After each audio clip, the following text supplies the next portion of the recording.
मित्र जय माता जी। मैं आपने निवेदन कियो कि नव ही दिन भगवती री पावन कथा रो स्वरण पान में आपने करवलो। वे कथाओं रो करवलो जिकी कथाओं आप अजय तक या तो सुनी नहीं हो, अरे या सुनी हो तो आधी अधूरी सुनी हो सके मारो भ्रम हो आप पूरी भी सुन ले बोला। मन यूं लागे कि अजय तक एक कहानियां भगवती रे उन संवेदनशील तमाम लोगों तक नहीं पहुंची है जगह इन परंपरा में विश्वास करे। आज मैं आपके सामने कहानी रख रही हूं नगरा गांव की गडेची माओ, और मैं हमारी किताब में कहानी रो वाचन कर रहा आपने सुना रही हूं। कहानी रो शीर्षक है मोलू खाचर को मेरा अंतिम जुहार कहना। ऐतिहासिक कथनानुसार जैसलमेर का सिरवा गांव शासनों का छोगा यानी तुर्रा कहलाता है। सिरवो छोगो शासना गरवे वाड़ो गांव जोड़े जैसलमेर रे नवखंड चाओ नाम। सिरवा रत्न जाति का माथासरा है, यानी भारत में कहीं भी रत्नों बैठे हैं वे सभी सिरवा से गए। सिरवा जैसलमेर के महारावल शालीवाहन जी ने रत्नों बांजराज जी को 21 गांवों के साथ इनायत किया था। उस समय ये चारणों की सबसे बड़ी जागीर थी।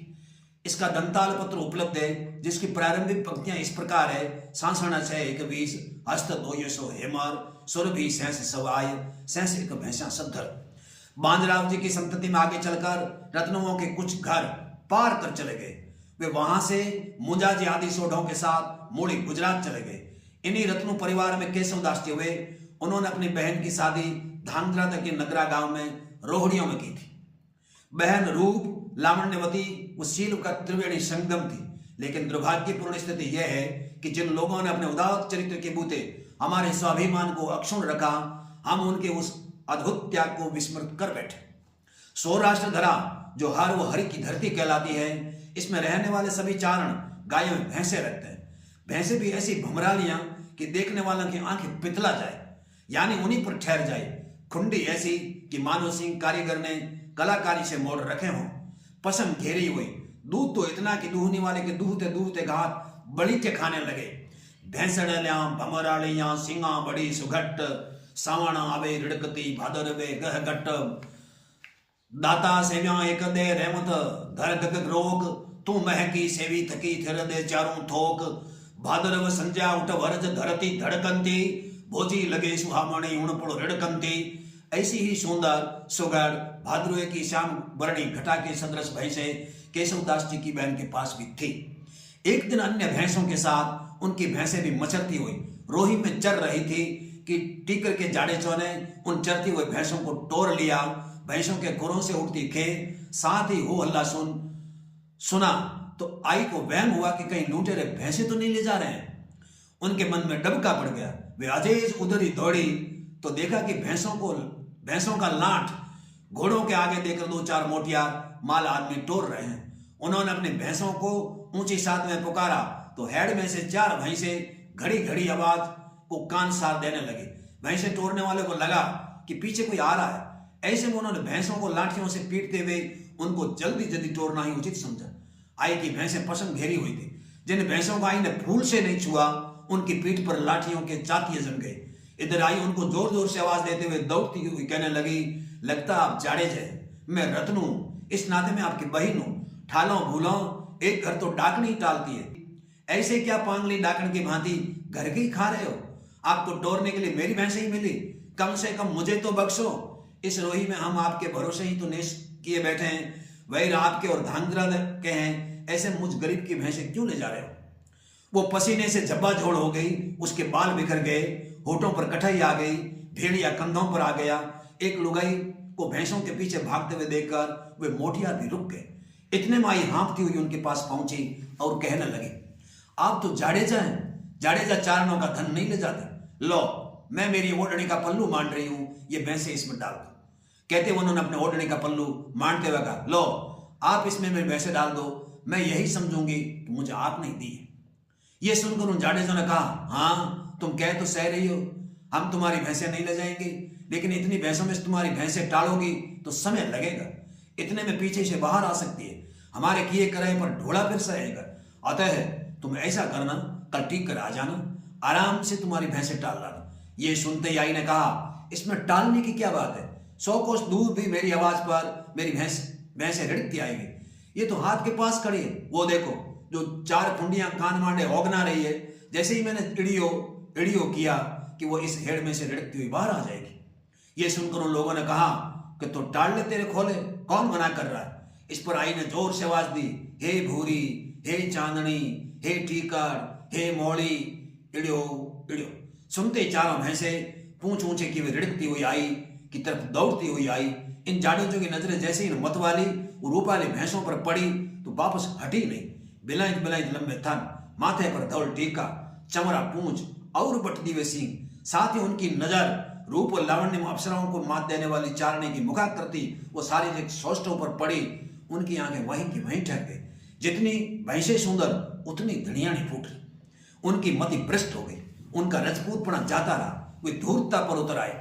उन्होंने उस चारणी के बक्स पर कुदृष्टि डालते हुए उन भैंसों के बहाने से कहा, अरे बड़भागान, तेरा चारण बाहरी प्रदेश में, तो तुम्हारे इन हांचलों को ताने का कौन? देख रही हो भैंसों के हांचल, तानने के लिए ताकत चाहिए। अब तो हम ही तानेंगे हांचल, तू तो कोमलांगी है, ये सब तेरे से नहीं हो पाएगा। भैंसे इतनी आसानी से नहीं मिलेगी, इन हांचलों का दूध हम पिएंगे। उनकी कुत्सित तो दिव्यर्थी बातों के भाव लगकर आई की क्रोधाग्नि भभक उठी, छाती में अंगारे उठे और आंखों के दरवाजे से बरसने लगे। उन्होंने बिना देर किए अपनी कटारी निकाली और जरड़ जरड़ दोनों स्तन काटकर उन दुष्टों की तरफ फेंकते हुए कहा, लो तान लो तुम्हारी बहन सदृश के इन हांचलों को, चाहे जितना पियो दूध, कोई रोकने टोकने वाला नहीं है, ले जाओ इन हांचलों को।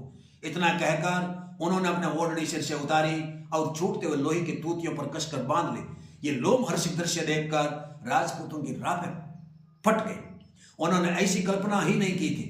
वे उनकी भैंसें वहीं छोड़कर भाग छूटे। आई ने घर आकर अपनी गाड़ी जुतवाई और सीधे अपने भाई केशवदास के पास मूली पहुंचे। आते ही उन्होंने अपने स्तनों पर कसा ओढ़ना खोला तो लोहे के बकराल छूट पड़े। हथेली के छाले के मानंद रखी अपनी बहन की ऐसी करुण दशा देखकर एक बार तो केशवदास जी बोल ही नहीं पाए। फिर छाती काटे कर बोल नहीं वाले थे कि आई बोल उठी, वीरा, मैं तो अब जमर कर रही हूं, तू चोटीला के मुलुक खाचर के पास जाना और उससे कहना कि मरते समय तेरी बहन ने तुझे अंतिम जोहार कहा है। वो जाडेजा भी राजपूत थे और ये मुलुक खाचर भी राजपूत। दोनों को जन्मने वाला में अंतर था, दोनों के संस्कारों में अंतर था, दोनों के घरानों में अंतर था।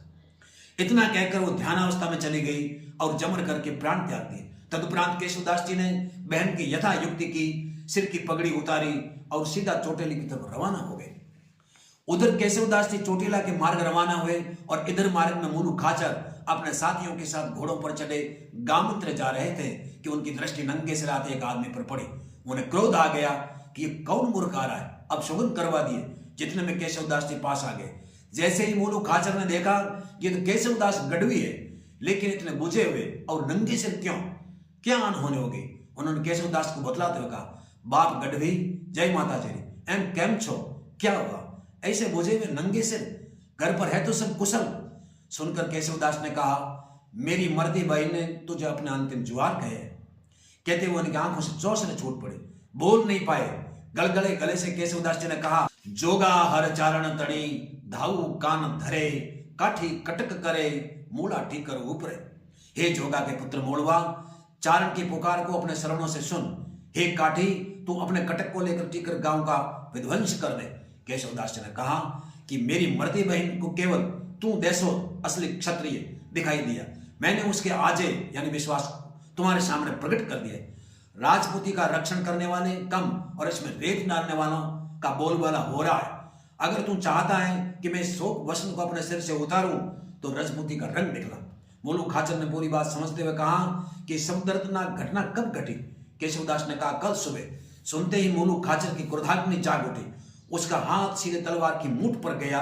उन्होंने मूंछों पर दाव देते हुए कहा, बाप केशवदास, उन अधमों ने तेरी बहन पर कुदृष्टि नहीं डाली, अभी तो उन्होंने मुलुक खाचर की मां बहन पर डाली है।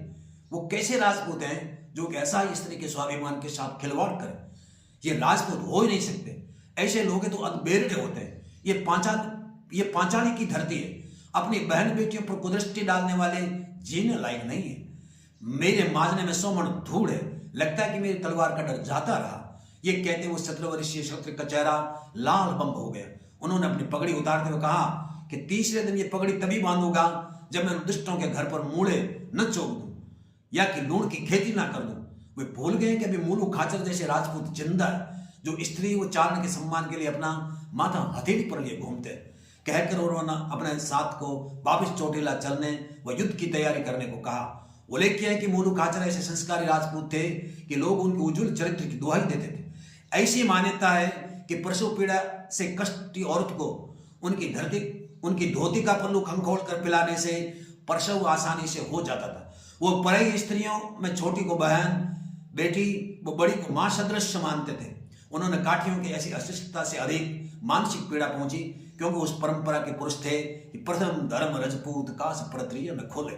वो चोटीला आए और हथियारों को तोड़ने लगे, लेकिन ऐसा कोई योग बना कि उसी रात्रि को मूलू भयंकर बीमार पड़ गए। उन्हें टीकर दूर और सड़क नजदीक लगने लगा। तीसरे दिन वो इतने बेचैन हो गए कि घर वाले भी चाहने लगे कि ऐसी स्थिति में छूट जाए तो ही ठीक है। पास बैठे लोगों ने कहा, बापू आपको अपनी मौत से डर लग रहा है, तभी तो मरने से इतने घबरा रहे हैं।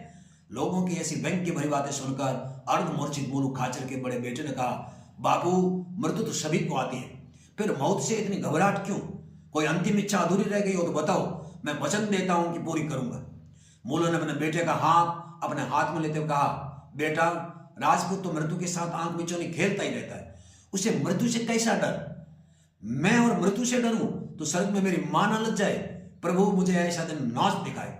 लेकिन बेटा मैं केशवदास को दिए वचन पूरे नहीं कर सका। स्वर्ग में जब उनकी बहन मिलेगी तो मेरे माज ने धूली पटकेगी कि मूलू खाचर ने थूक कर चाट लिया। मैं वचनहीन होकर उनसे कैसे मिल पाऊंगा? मेरा मरण बिगड़ जाएगा, शरीर साथ नहीं दे रहा है, ऐसे में जीव निकल नहीं पा रहा है। आई के पावन शरीर को कुछ दृष्टि से देखने वालों को तो मैं तान नहीं सका, इसी दुख से मेरा जीव अटका हुआ है। सुनते उनके बेटे ने हाथ पानी लेकर कहा, ये रण मेरे ऊपर रहा, मैंने उनके घर हिरण नहीं बैठा दिए तो मेरी रात जात में फर्क हो। आप मरे मुखाग्र पाए, आपके द्वादशा के बाद 14वें दिन टीकर पर कटक करूंगा, ये मेरे वचन है। आई मेरे भी बहन जैसी थी, उनके हासिल तानने वाले के मुझे नहीं तान दूं तो मेरे माजने में लग तौबा धूड़ है। मेरी रगों में आपका ही रक्त है, ऐसा नहीं कर पाऊं तो मुझे 7 बार नरक मिले। सुनते ही मूलू खाचर का एक हाथ आशीष में ऊंचा उठा, शरीर निश्चेष्ट हो गया। मूलू के बेटे ने अपनी उच्च प्रमाणानुसार न्याति भोजन दिया।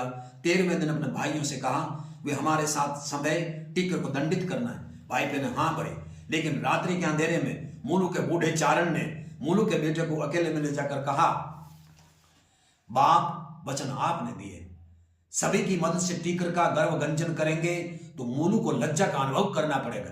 लोग ताना देंगे कि बाप को वचन तो अकेले न देकर यश लिया और टीकर मदद लेकर मारी। सोच लो क्या करना है। सुनकर मूलू के बेटे ने कहा, बाप आपने मेरी लाज बचा ली, मैं भूल कर बैठता, बाप को लज्जित करता। कहकर उन्होंने न्याति से कहा, आप अभी जाइए, फिर बाद में अवसर देखकर हम लोग टीकर को मारते हैं। भाई पा विदा हुआ। उसी रात्रि को मूलू के बेटे ने अपनी घोड़ी पर जीर्ण कसी और अकेला ही टीकर पर जा धमका। उसने वहां वो धमरोड़ की कि सभी जाड़े से कांप उठे। मते करारे मंडियां दे जुद फतेह दयु, काल तिकां टाड़ा करे जहां आसंगिया जीव। सिंहा हंदा सिंह हुए अरे गे हंदा गे होय, ओढ़ाणी घर चखरो कहिए इचरत कोई। टीकर मारकर गर्भ सहित मूलू खाचर का बेटा चौटीला लौटा। दूसरे दिन दरबार आयोजित कर केशवदास को ढांकड़ियां गावे नायत कर शोक का प्रतीक वसन उनके सिर से उतरवाया। कर लीनी काठी तेज भुजा तरवारियां, खाचर जस खाटी सुर्ग सिधायो मोड़ो। बापू सम बेटो हिय हेठो कीधो नहीं, खाचर अर्ज खेटो जस लीधो इन जगत में। लोग भले ही उन आई का मूल नाम भूल गए हो, लेकिन उस अंचल में वो आई गणेश जी के नाम से पूजी जाती है। मैं माँ गणेश जी के चरणों में, उस उदार उस वीर क्षत्रिय के चरणों में 7 बार वंदन करता हूँ, 1000 बार वंदन करता हूँ तो भी कम। जय माँ गणेश।